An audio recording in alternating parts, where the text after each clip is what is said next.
Good morning, everyone. This is MK Singh. Welcome you all in our YouTube channel Commerce Point. Today we shall discuss about accounting equation. इस chapter में हम लोग accounting equation के fundamental concept के बारे में discuss करेंगे। क्या अकाउंटिंग इक्वेशन होता है और कैसे अकाउंटिंग इक्वेशन से रिलेटेड क्वेश्चन सॉल्व किया जाता है, उसके बारे में एक दो क्वेश्चन हम लोग सॉल्व करेंगे। सबसे पहले हम लोग स्टार्ट करते हैं क्या बेसिक की टर्म्स है जो इस चैप्टर में यूज किया जाएगा। असेट्स। असेट क्या होता है? असेट्स आर द प्रॉपर्टी और the legal right owned by the firm और any company to which money value can be attach और एसोसिएटेड। मीन्स प्रॉपर्टी, कोई भी प्रॉपर्टी जो कि बिजनेस के अधिकार में है या जिसका बिजनेस यूज करता है, which is possessed by the business and which is used by the business to yield return in the future is called asset. जो भी बिजनेस के अधिकार में है, जिसका बिजनेस यूज करता है फ्यूचर में प्रॉफिट अर्न करने के लिए, वह एसेट है। Now capital, what is capital?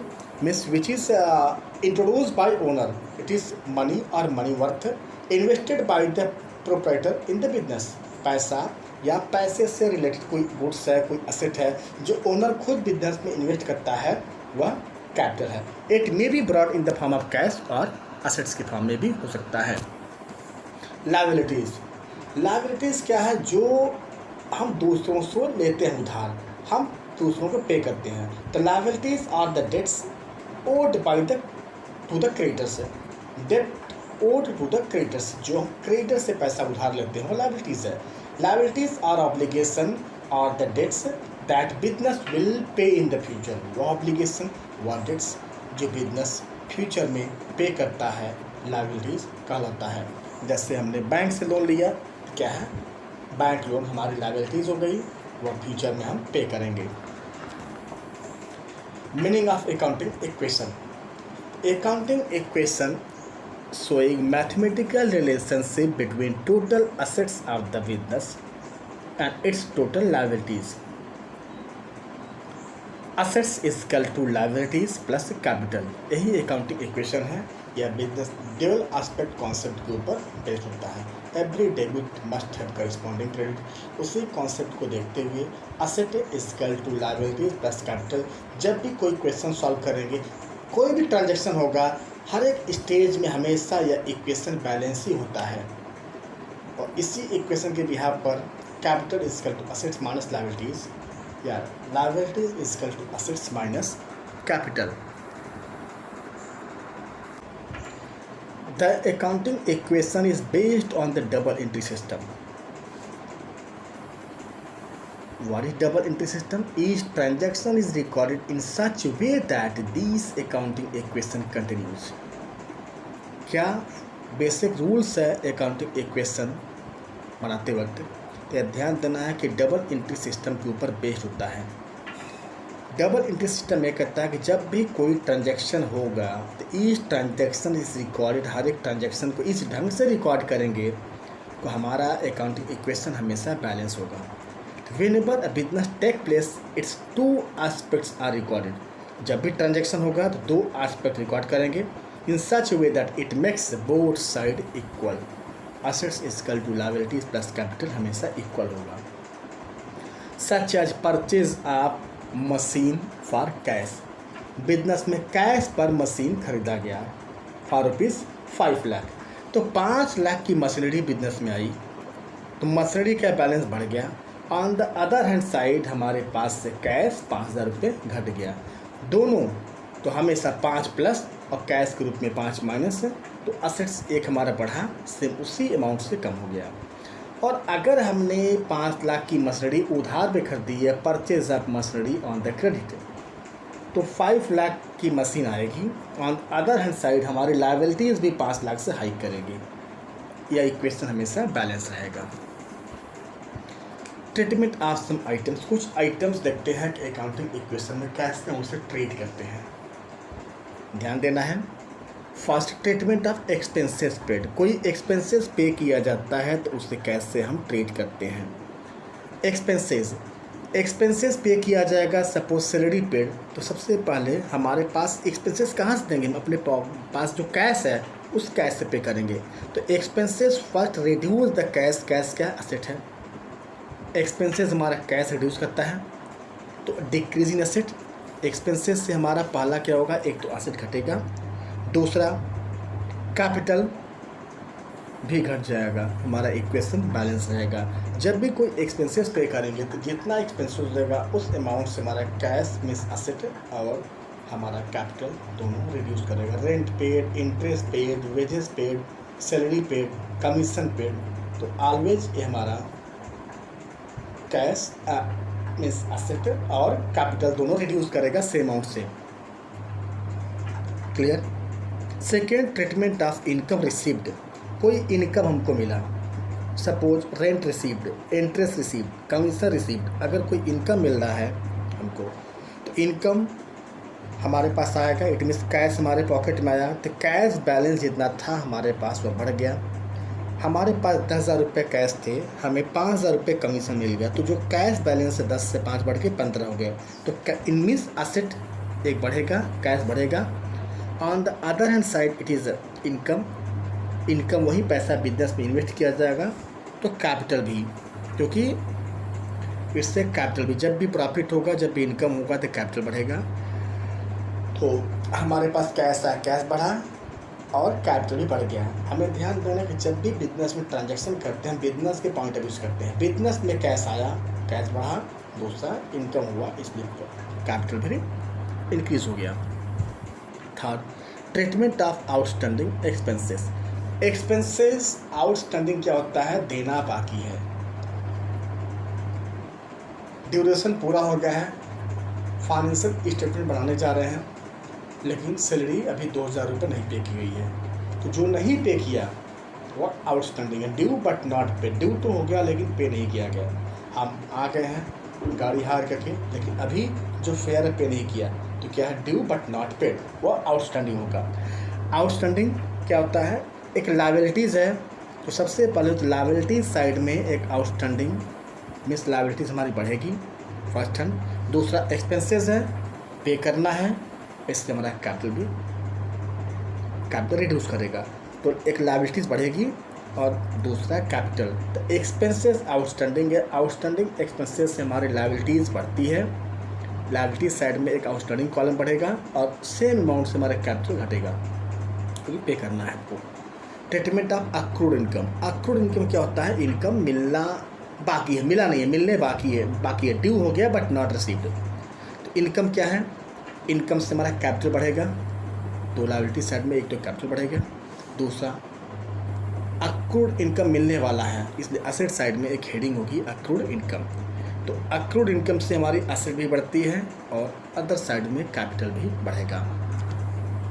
Next, treatment of expenses paid in advance. कोई एक्सपेंसेस हमने एडवांस में दे दिया है, एडवांस में पे किया है, तो इस असेट है। एक तो हमारा असेट बढ़ा, दूसरा हमारे पॉकेट से कैश गया, तो कैश भी असेट घट गया, तो अदर साइड एक असेट बढ़ेगा, दूसरा असेट घटेगा। जब भी एक्सपेंसेस एडवांस पे किया जाता है, प्रीपेड हो, तो एक्सपेंसेस एडवांस पे किया जाए या प्रीपेड एक्सपेंसेस हो, तो प्रीपेड एक्सपेंसेस से हमारा प्रीपेड एक्सपेंसेस एक असेट साइड में हेडिंग आ जाएगी, तो एक असेट बढ़ेगा, प्रीपेड एक्सपेंसेस बढ़ेगा, और दूसरा सेम अमाउंट से हमारे पॉकेट से कैश जाएगा, कैश हमारा रिड्यूस करेगा, तो एक असेट बढ़ेगा, दूसरा घटेगा। Next, treatment of income received in advance. कोई इनकम हमको एडवांस मिल जाएगा, अगर कोई इनकम हमको एडवांस दे देता है तो हमारी लायबिलिटीज हो जाती है कि उस जो व्यक्ति ने हमको पहले पैसा दिया उसके काम कर, तो एडवांस इनकम एक लायबिलिटीज़ है, तो हमारी एक लायबिलिटीज़ बढ़ेगी, इंक्रीज इन लायबिलिटीज़। सेकेंड, पैसा आया, कैश में आया, तो कैश भी बढ़ेगा। तो when any income received in advance, it will increase the asset and increase in liabilities also. Next, treatment of drawing. Drawing क्या होता है? ड्राइंग का मतलब ओनर अपने पर्सनल पर्पस से, व्यक्तिगत पर्पस से, बिजनेस से जो पैसा निकाले, कोई पैसा निकाले, गुड्स निकाले, एनी एसेट, एनी गुड्स और cash used by the owner from the business for personal purpose is called drawing. तो drawing reduce the capital, drawing से कैपिटल घटता है वाला। दूसरा जो चीज़ ड्रा करेगा, कैश निकालेगा कैश घटेगा, असेट निकालेगा असेट घटेगा। तो एक तो असेट, जो असेट ड्रा करेगा वो असेट घटेगा, और दूसरा कैपिटल घटेगा। तो drawing reduce one asset and reduce capital also. Drawing reduce asset and capital both. Next, treatment of interest and drawing. Drawing के ऊपर ओनर इंटरेस्ट पे कर रहा है, तो बिजनेस के लिए क्या है, इनकम हुआ। ओनर ने ड्रा किया, उस पर इंटरेस्ट दिया, बिजनेस अलग है ओनर अलग है। तो ओनर जब बिजनेस को इंटरेस्ट पे करता है तो बिजनेस को मिलेगा, बिजनेस के लिए इनकम है, इनकम से हमारा कैपिटल बढ़ेगा। तो interest and drawing increase the capital. और सेकेंड, ओनर ने पर्सनल पर्पस के लिए पैसा निकाला था, उस पर इंटरेस्ट, ओनर ने 1 लाख रुपया निकाला, उस पर 10,000 इंटरेस्ट हो गया, तो 1,10,000 ड्राइंग हो गई। तो by the amount of drawing your capital will decrease. तो एक तरफ कैपिटल, सेम अमाउंट से कैपिटल घटेगा भी और सेम अमाउंट से कैपिटल बढ़ेगा भी। जब भी इंटरेस्ट एंड ड्राइंग हो, इंटरेस्ट एंड ड्राइंग से हमारा कैपिटल घटता भी है और कैपिटल बढ़ेगा भी सेम अमाउंट से। Treatment of other items. Purchase of goods for cash. Goods को कैश पे खरीदा जाए, तो गुड्स को कैश पे खरीदा जाए। सपोज 10,000 का गुड्स खरीदा गया, तो 10,000 का गुड्स तो आया, गुड्स मीन्स स्टॉक, तो एक असेट तो बढ़ गया। दूसरा, हमारा जब भी गुड्स खरीदा तो हमारे पास से कैश गया, कैश भी असेट है, तो एक असेट घटा। तो purchase a goods for cash, it will decrease one asset and increase another asset. Treatment of bad डेप्ट। डेप्ट क्या होता है, वह डेप्ट जो bad means which is not required. किसी को पैसा दे उधार और वह हमारा पैसा न पे करे, तो हमारा लॉस है, तो बैड डेट इज लॉस। तो लॉस से हमारा कैपिटल क्या है, घटता है, तो इट डिक्रीज द कैपिटल। दूसरा, जिस व्यक्ति को पैसा उधार दे रहा है वो हमारा डेटर्स होता है, जब पैसा नहीं देगा तो हमारा डेटर्स भी घट जाएगा। तो बैड डेट, हमने राम को 10,000 रुपये उधार पे दिया, जब हमने राम को 10,000 रुपये उधार पे दिया और उसमें से राम ने 5,000 रुपये 6,000 रुपये पे किया, 4 नहीं पे किया, अब वो बैंकक्रप्ट हो गया। तो 4,000 रुपये नहीं पे किया तो हमारा डेटर्स उस 4,000 से कम हो गया, क्योंकि अब हमें मिलने वाला नहीं है, पैसा डूब गया है। तो जब भी हमारा बैड डेप्ट हो जाता है तो उस बैड डेट के अमाउंट से हमारा डेटर्स रिड्यूस होता है और एक लॉस है, एक्सपेंस है, इसलिए हमारा कैपिटल भी घटेगा। Purchase the goods on credit. अब अगर गुड्स हम उधार पे खरीदते हैं तो गुड्स आया मीन्स एक असेट तुम्हारा बढ़ा, उधार पे खरीदा है, इस पर लायबिलिटीज़ भी बढ़ेगा। तो asset and liabilities both increase whenever goods purchase on credit. Next, treatment of goods sold for cash. अगर कैश पे गुड्स को बेचा जाए तो कैश एक असेट है, जब भी गुड्स को कैश पे बेचा जाए तो हमारा असेट बढ़ेगा, कैश बढ़ेगा। और दूसरा, गुड्स हमारे पास था, जो गुड्स था वह घट गया, गुड्स भी क्या है, एक असेट है। तो गुड्स मीन्स स्टॉक घटेगा, तो एक असेट घटेगा और एक असेट बढ़ेगा। Treatment of depreciation. डेप्रिसिएशन क्या होता है, जो फिक्स असेट है उसकी वैल्यू यूज करने से कम होती है। जैसे किसी ने मोटर व्हीकल खरीदा 10 लाख रुपए का, अब 3 साल के बाद वो व्यक्ति जब वही मोटर व्हीकल अपनी कार को बेचते जाएगा तो 10 लाख में खरीदा था, अब 5 से 6 लाख से ऊपर नहीं मिलेगा। क्यों? क्योंकि उसने यूज किया था। यूज करने से फिक्स असेट की वैल्यू गिरती है। तो एक्सीडेंट हो जाएगा, टूट जाएगा, ठीक है, तो उस डैमेज हो जाएगा, तो उससे उसकी वैल्यू गिरती है। तो you decrease in value of एक fix asset due to use is called depreciation. उसकी वैल्यू गिर गई तो हमें लॉस हो गया है, तो लॉस के अमाउंट से हमारा कैपिटल घटेगा। तो first, it will reduce the capital, और सेकेंड, जिस असेट की हमारी कार की वैल्यू घट गई है तो भी जो असेट है उसकी वैल्यू घटेगी। डेप्रिसिएशन के अमाउंट से असेट की वैल्यू घटती है फर्स्ट, एंड सेकेंडरी कैपिटल है, तो कैपिटल भी हमारा एक्सपेंस है, लॉस है, उससे हमारा कैपिटल भी घटेगा। तो डेप्रिसिएशन के अमाउंट से एक असेट घटता है, दूसरा कैपिटल भी घटता है। Treatment of goods sold on credit. अगर गुड्स को उधार पे बेचा जाए, उधार पे बेचा जाएगा तो जिस पर्सन को उधार पे बेचा जाएगा वह डेटर्स होता है। तो whenever goods sold on credit it will increase the debtors, and भी गुड्स को क्रेडिट पे सेल किया जाता है, इससे हमारा डेटर्स बढ़ेगा। और दूसरा, जो गुड्स है वह घट जाएगा। तो गुड्स क्या है, असेट है, मीन्स स्टॉक। तो एक असेट घटा और दूसरा असेट बढ़ा। Next treatment of interest on capital. Capital क्या है? Capital is the amount which is include bye owner in the business. जब उस पैसे पर इंटरेस्ट मिलेगा तो कैपिटल बढ़ेगा। बैंक में हमने 1 लाख एफ डी किया, उस पर 10,000 रुपये इंटरेस्ट मिला, तुम्हारी एफ डी बढ़ गई। तो now interest on capital, first it will increase the capital, first. Second expense है, बिजनेस अलग ओनर अलग है, एक्सपेंस है। जब एक्सपेंस ट्रेड करेंगे तो कैपिटल घटेगा, सेम अमाउंट से हमारा कैपिटल घटेगा भी, सेम अमाउंट से कैपिटल बढ़ेगा भी। ट्रीटमेंट ऑफ सेल्स क्यों घटेगा? बिकॉज ए बिजनेस की लायबिलिटीज है ओनर के लिए, अब ये तो करना ही है तो एक्सपेंस भी हो गया। Treatment of sales return. Sales return क्या है? Goods sold on the credit, और वह गुड्स डिफेक्टिव हो कस्टमर वापस कर दे। जब वापस करेगा,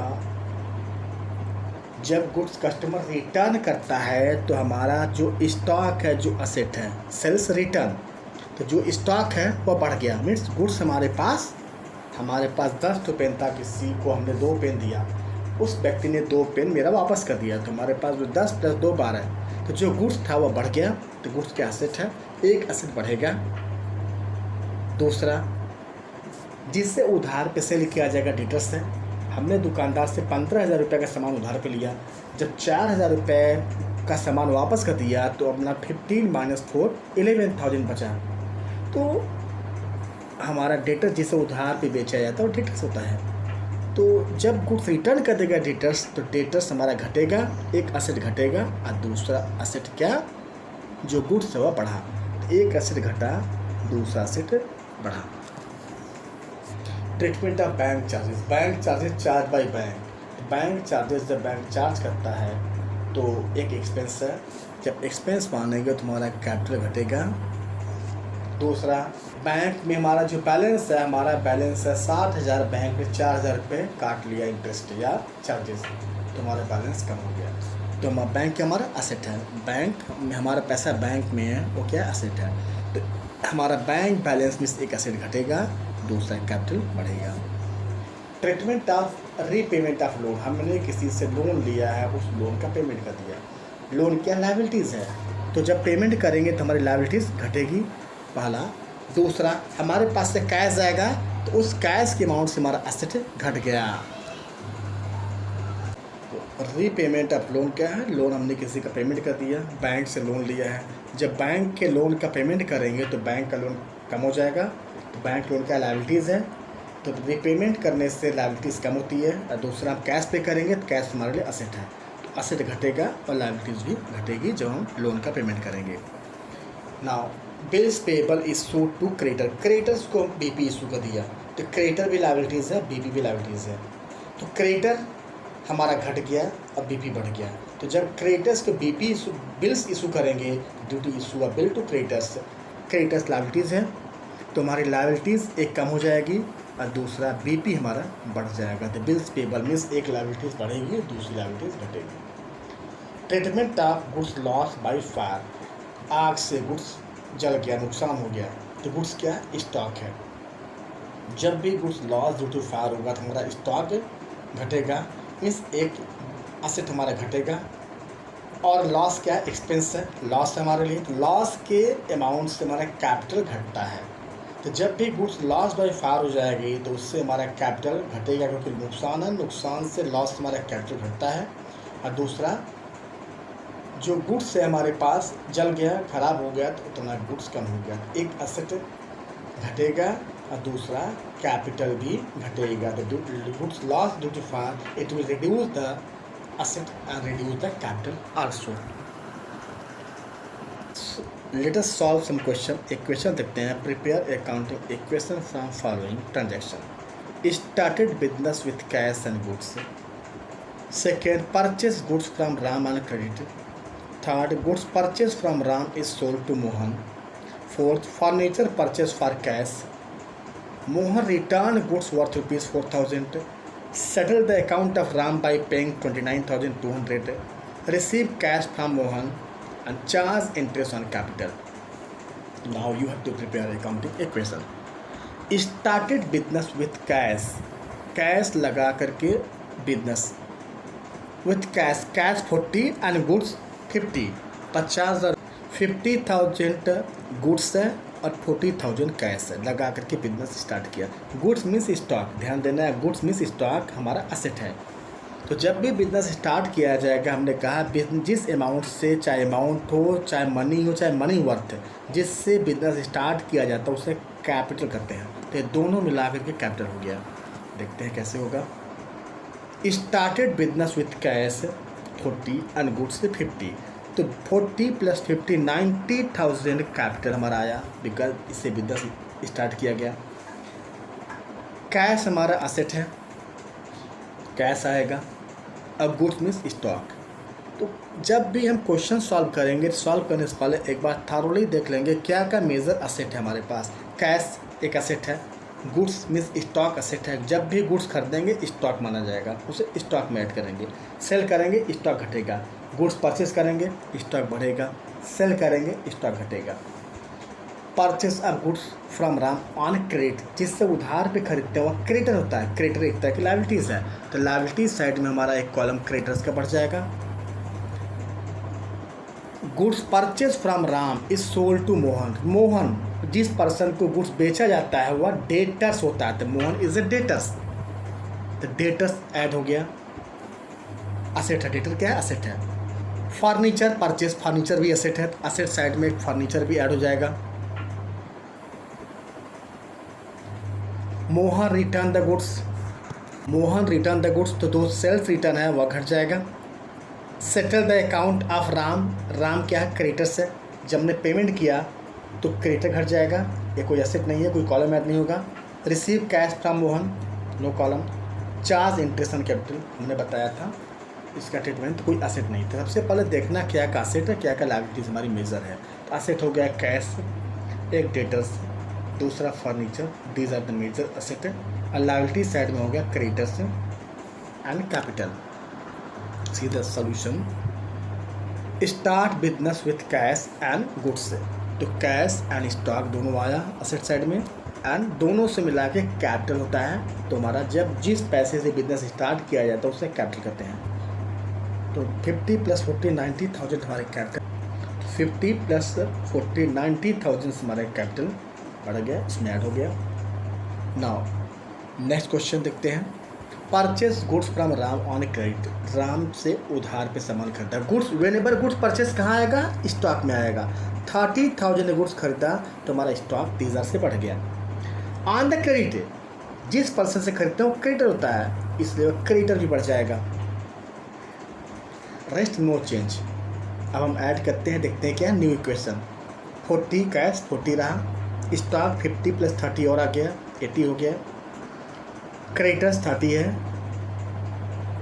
कैपिटल 30 है। Now next one. Goods purchase from Ram is sold to Mohan, जो राम से खरीदा था वो मोहन को बेच दिया 40,000 में। ध्यान देना, 30,000 का खरीदा था, 40 में बेचा, 10,000 प्रॉफिट हुआ। प्रॉफिट के अमाउंट से हमारा कैपिटल, 30,000 का सामान खरीदा था, 40 में बेचा, 10 की प्रॉफिट हुई। प्रॉफिट से हमारा कैपिटल बढ़ेगा और लॉस होगा, घटेगा। गुड्स सोल्ड किया है, जो गुड्स हमारे पास था, जब भी गुड्स सेल किया जाए तो हमारा स्टॉक घटता है। अब यहाँ कॉस्ट प्राइस है 30 जबकि सेलिंग प्राइस है 40, तो ध्यान देना जब भी हमारा स्टॉक घटेगा, whenever goods sold stock will reduce by the cost price, जो कॉस्ट प्राइस है उससे हमारा स्टॉक घटेगा। ठीक है, तो कॉस्ट है 30, उससे हमारा स्टॉक घट गया। सेलिंग प्राइस से हमारा या तो डेटर्स बढ़ेगा या कैश, कैश पे सेल किया होगा तो कैश बढ़ेगा, डेटर उधार में सेल किया डेटर्स, तो सेलिंग प्राइस से हमारा या कैश या डेटर। तो goods sold on the credit, क्योंकि नाम लिखा हुआ है, कैश नहीं लिखा हुआ है, नाम दिया हुआ है, it means on the credit. तो whenever goods purchase on the sold on the credit it will increase your debtors, selling amount से डेटर बढ़ेगा, कॉस्ट प्राइस से स्टॉक घटेगा और प्रॉफिट होगी उससे कैपिटल बढ़ेगा। तो now new equation 40 + 50 + 40 minus, again हमने क्या किया, 80 से 30 गया, 50 बचा। तो न्यू इक्वेशन 40 + 50 + 40, लायबिलिटी साइड में 30 है, 1 लाख, क्योंकि 10,000 प्रॉफिट हो गया है। Now next one. Purchase furniture for cash, furniture क्या है, एक असेट है, तो फॉर कैश, तो फर्नीचर 10,000 हो ऐड हो गया। दूसरा कैश पे किए हैं, कैश रिड्यूस हो गया, तो cash will 40 minus 10 which is 30। Rest stock no change, debtors no change, furniture 10 हो गया, liabilities no change. Next, Mohan return goods worth rupees. Mohan ने 4,000 रुपये का सामान वापस किया। Whenever goods sold to Mohan, अब मोहन रिटर्न द गुड्स, जब भी गुड्स रिटर्न होगा मीन सेल्स रिटर्न के अमाउंट से हमारा डेटर्स, क्योंकि मोहन डेटर्स है, 4,000 रुपये का सामान वापस किया, उससे हमारा डेटर्स घटेगा। अब ध्यान देना है कि गुड्स क्या है, परचेज किया गया था 30,000 में, परचेज किया गया 30,000 में, उसे 40,000 में बेचा जा रहा है। इट मीन्स जो गुड्स रिटर्न हो रही है उसकी कॉस्ट प्राइस क्या है, जब कॉस्ट 30 है, सेलिंग क्या 40 है, तो कॉस्ट होगा सेल होगा 4,000 का, तो कॉस्ट क्या होगा 3। तो जो गुड्स रिटर्न हुआ हमें उसकी कॉस्ट प्राइस निकालनी है। कैसे निकलेगा कॉस्ट प्राइस, जो गुड्स से परचेज किया उसकी या जो सेल किया उसकी कॉस्ट प्राइस क्या 30 है, 30,000 रुपये कॉस्ट प्राइस है, सेलिंग क्या है 40 है। जब रिटर्न किया गया 4,000 तो निकाल लेना है हमको, 30/40 इंटू 4,000 क्या आएगा हमारा 3,000 आएगा हमारा कॉस्ट प्राइस। तो जब भी गुड्स रिटर्न किया जाए, गुड्स आया तो स्टॉक हमारा बढ़ेगा। Whenever goods return stock will increase by the cost price. जब भी गुड्स रिटर्न होगा स्टॉक हमारा कॉस्ट प्राइस से बढ़ेगा, डेटर्स हमारा सेलिंग प्राइस से रिटर्न प्राइस से घटेगा। तो 3,000 से हमारा स्टॉक बढ़ गया, 4 से डेटर घट गया। अब हमारी प्रॉफिट भी तो कम हो गई, 4,000 रुपये सेलिंग प्राइस था, 3,000 रुपये कॉस्ट प्राइस, 1,000 रुपये हमारी प्रॉफिट कम हो गई। जब कोई गुड्स रिटर्न हो गया तो बाय द प्रॉफिट कम हुआ मीन्स लॉस हुआ, लॉस से हमारा कैपिटल घटेगा। तो प्रॉफिट हमारी कम हो गई, जब प्रॉफिट कम हो गई तो कहाँ से कैपिटल घटेगा। जब भी गुड्स रिटर्न किया जाए सेलिंग प्राइस से डेटर घटेगा और कॉस्ट प्राइस से स्टॉक बढ़ेगा, और जो प्रॉफिट मार्जिन हमारा कम हुआ उससे हमारा कैपिटल घट गया। नाउ न्यू क्वेश्चन 30 और 50 + 30 53 हो गया। नाउ डेटर्स हो गया 40 - 4 which is 36, furniture same no change, creditor no change, and capital 1 lakh - 1,000 which is 99. Now next one. Settle the account of Ram by paying 29,200। Ram को पे करके अकाउंट सेटल कर दिया। राम से ख़रीदा था 30,000 रुपये का, 29,200 पे किया, तो how much left 800। Account settle लिखा हुआ है, तो राम से ड्यू था 30, राम क्रेडिटर से, क्रेडिटर 30 था, लेकिन कह रहा है अकाउंट सेटल हो गया तो ये हो गया नील, 30 - 30 नील हो गया, क्योंकि लिखा हुआ है अकाउंट सेटल्ड, सेटल वर्ड दिया हुआ है, तो क्रेडिटर हमारा 0 हो गया। लेकिन हमने कैश कितना पे किया 29,200, 800 रुपये, 30,000 की जगह 29,200 दिया, 800 रुपये कहाँ गया, हमें प्रॉफिट हो गया। By the profit amount your capital will increase. 30,000 की जगह 29,200 दिया, लायबिलिटी सेटल हो गई। सेटल होने का मतलब कि अब कोई अमाउंट ड्यू नहीं देना नहीं है, तो हमें 800 रुपये का 800 का प्रॉफिट हो गया। By the profit margin capital will increase, जितना पे करेंगे उससे कैश घटेगा और total creditor will become 0। Now new equation 30 - 29 to 100 which is 800। Stock हमारा 53 हो गया, डेटर्स 36 है, furniture same no change, creditors will become 0 and capital 99,800। No receive cash from Mohan debtors है, उससे कैश मिला, कैश हमारा बढ़ गया 20, डेटर्स से मोहन, डेटर्स हमारा 20 कम हो गया। तो नाउ न्यू क्वेश्चन 800 + 20 2800, स्टॉक 53 है नो चेंज, डेटर्स 36 है, -20 रिटर्न हो गया पैसा, उसने 20,000 वापस पैसा में दे दिया, तो now debtors 30 - 20 which is 16, furniture 10, capital no change. Last one interest on capital 8,000, interest on capital, capital बढ़ेगा भी सेम अमाउंट से और घटेगा भी। तो इंटरेस्ट ऑन कैपिटल 8000 से कैपिटल बढ़ा क्योंकि income interest on capital, capital के ऊपर इंटरेस्ट मिला, कैपिटल बढ़ गया। अंदर हैंड साइड बिजनेस अलग है, ओनर अलग है।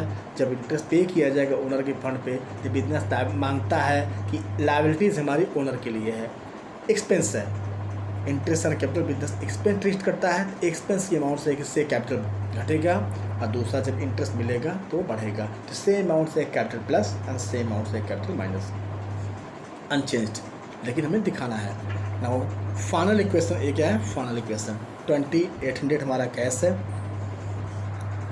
स्टॉक हमारा 53 हो गया, डेटर्स हमारा 16 हो गया, फर्नीचर 10 हो गया एंड कैपिटल 99,800। बोथ साइड हमारा कहीं भी किसी स्टेप पे चेक करेंगे हमेशा हमारा इक्वेशन बैलेंस ही होता है।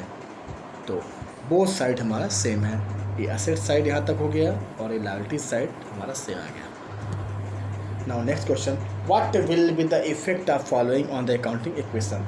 Hema started business with cash 180 and goods 50। तो 50,000 गुड्स है, 180 कैश। देखते हैं इसको क्या है। Hema started business with cash, cash तो cash 50, Hema is the owner, owner ने बिजनेस में पैसा लगाया तो कैश आया बिजनेस में, गुड्स में से स्टॉक आया, बिजनेस स्टार्ट किया गया है तो दोनों से मिलकर कैपिटल मेरा बढ़ा।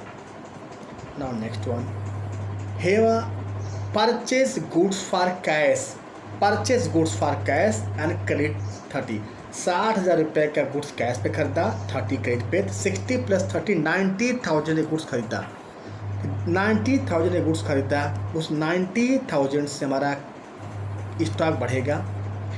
60 कैश दिया, हमारा कैश 60 कम हो गया है, 30 क्रेडिट पर है, उससे हमारा क्रेडिटर बढ़ेगा। जितना उधार पर है उससे क्रेडिटर बढ़ेगा, कैश से हमारा कैश घटेगा और दोनों परचेस प्राइस से हमारा स्टॉक बढ़ेगा। नाउ न्यू इक्वेशन 180 - 60 120, 50 + 90 140, डेटर्स नील है, प्रीपेड एक्सपेंसेस नील है, क्रेडिटर्स 30 हो गया, आउटस्टैंडिंग एक्सपेंसेस नील है एंड कैपिटल 230 हो गया। Now next one, sold goods for cash, sold goods for cash 40 and costing. 40,000 रुपये का सामान गुड्स बेचा कैश पर, उसकी कॉस्ट प्राइस है 24, means cost price of good 24 है, सेलिंग प्राइस 40 है, कैश पर है। तो by the selling price cash will increase, selling price से हमारा कैश बढ़ेगा, कॉस्ट प्राइस से स्टॉक घटेगा। जब भी गुड सेल किया जाए स्टॉक घटेगा, तो stock will reduce by the cost price, cash will increase by the selling price. 40,000 SP है, कॉस्ट हमारा 24 है, 16,000 प्रॉफिट हो गई, प्रॉफिट से हमारा कैपिटल बढ़ेगा। Now next question 120 + 40 which is 160, 140 - 24 116, rest unchanged है। लायबिलिटीज़ हमारी हो गई 30 एंड कैपिटल हमारा 246 हो गया, 230 + 16 246। Next one, rent paid 5,000 and rent outstanding, 5,000 रुपये किराया दिया और 2,000 रुपये देना बाकी है। रेंट पेड जितना पे किया हमने उससे हमारा कैश घट गया, तो रेंट पेड है 5,000, 2,000 पे करना बाकी है, टोटल रेंट हो गया 5 + 2 7। बाई द 7 क्या है, एक्सपेंसेस, हमारे एक्सपेंस के अमाउंट से कैपिटल घटेगा। 2,000 देना बाकी है, जो देना बाकी है आउटस्टैंडिंग कहते हैं, what ever amount due but not paid is outstanding. Outstanding क्या, लायबिलिटीज़ है। तो 5 जितना पे किया हमारा कैश घटा, जितना देना बाकी है लायबिलिटीज़ बढ़ेगी एंड टोटल हमारा कैपिटल घट गया क्योंकि एक्सपेंस है। नाउ न्यू इक्वेशन 160 - 5 155, स्टॉक 116 है, लायबिलिटीज़ हमारी 30 है, आउटस्टैंडिंग 2 हो गया, कैपिटल 229। हम ऐड करेंगे, ये भी सेम है, 155 + 166 and this side 35 + 2 + 229 both are same. Now next, sold goods on credit 50,000 के goods, sold goods on credit ₹50,000, 50,000 रुपये बेचा है उधार पर, कॉस्ट है 38 है। जब भी गुड सेल किया जाएगा तो कॉस्ट प्राइस से हमारा स्टॉक घटेगा, 38 से स्टॉक घटा। ऑन द क्रेडिट पे सेल किया गया है, जब भी क्रेडिट पर या उधार पे सेल किया जाएगा हमारा डेटर्स बढ़ेगा।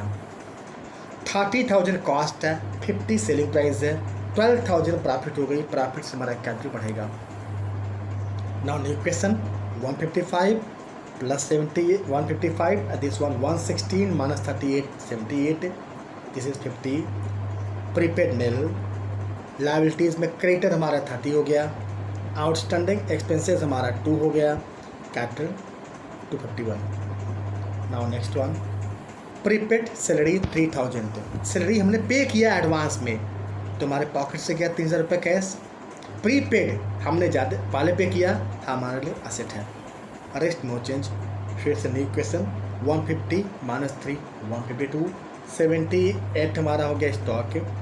डेटस हमारा अनचेंज 50 हो गया, प्रीपेड 3 हो गया। लायबिलिटी साइड में आते हैं creditor 30, outstanding expenses 2000, capital 251। Now total asset side 152 plus 78 plus 50 plus 3 and this side 30 plus 2 plus 251 283 हमारी लायबिलिटी साइड हो गई, 283 हमारी असेट साइड हो गई। Okay, thank you very much student. अगर आपको ये वीडियो अच्छा लगे तो आप इसे लाइक करना, सब्सक्राइब करना, शेयर करना ना भूलें। धन्यवाद, थैंक यू सो मच।